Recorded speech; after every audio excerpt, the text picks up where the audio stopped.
ये सिर्फ एक कहानी नहीं, ये वो रहस्य है जिसे सिर्फ वो समझ पाते हैं जो अंत तक सुनते हैं, और जो अधूरा छोड़ते हैं वो कभी सच्चाई तक नहीं पहुंचते।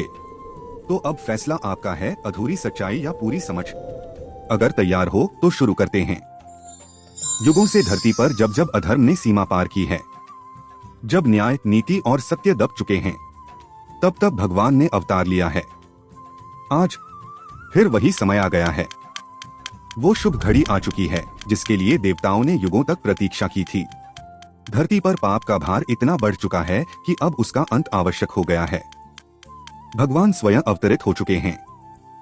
उनका उद्देश्य एक है, धर्म की पुनः स्थापना। उनकी सेना तैयार है। हर युग, हर दिशा से आध्यात्मिक शक्तियां इस युद्ध में योगदान दे रही हैं। अब समय आ गया है जब धर्म के योद्धा मानसिक रूप से रणभूमि का निरीक्षण करेंगे। अगर आप भी इस धर्म युद्ध का हिस्सा बनना चाहते हैं तो कमेंट करो, जय श्री राम। युद्ध भूमि सज चुकी है, शंखनाद हो चुका है, अब कोई पीछे नहीं हटेगा। लंका के चारों ओर राम की सेना ने घेरा डाल लिया है। मुख्य द्वारों, प्राचीरों और सुरक्षा चौकियों को ध्वस्त कर दिया गया है। वायु मार्ग से भी शत्रु की सेना को भारी क्षति पहुंची है। नगर के भीतर हाहाकार मचा हुआ है। राजसभा में युवराज लक्ष्मण बोल उठते हैं, अब प्रतीक्षा का कोई कारण नहीं। पश्चिमी द्वार खोलो और शत्रु पर सीधा आक्रमण करो। उनकी योजना स्पष्ट थी। जैसे ही रावण की सेना पश्चिम में उलझे, पूर्वी द्वार से मुख्य हमला कर दिया जाए। क्या आप लक्ष्मण की इस योजना से सहमत हो? तो लिखो, जय श्री राम।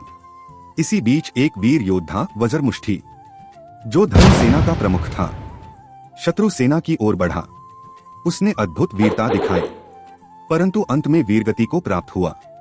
सभा में मौन छा गया, पर उसी मौन में एक गर्जना उठी, हम अपने वीरों का बलिदान व्यर्थ नहीं जाने देंगे। रात का समय, आकाश में तारे टूटते हैं, धूमकेतु प्रकट होते हैं। ज्योतिषी बोले, यह संकेत है कोई महान परिवर्तन होने वाला है। लंका का आकाश अब रघुकुल की प्रभा से दमक उठा, जैसे सत्य स्वयं अपनी विजय की तैयारी कर रहा हूँ। अगर आपको भी ये संकेत दिव्य लगे तो कमेंट में बोलो, जय श्री राम।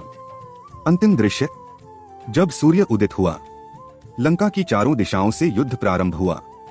शंख, रणभेरी और जयघोषों की गूंज से आकाश फटने लगा। राम की सेना जैसे धर्म का स्वरूप बनकर लंका में प्रविष्ट हो गई, और उसी क्षण अधर्म के अंत का आरंभ हुआ। क्या आप जानना चाहते हैं अगली चाल क्या होगी? कौन देगा रावण को उसकी सबसे बड़ी पीड़ा? तो जुड़े रहिए और कमेंट करो, जय श्री राम।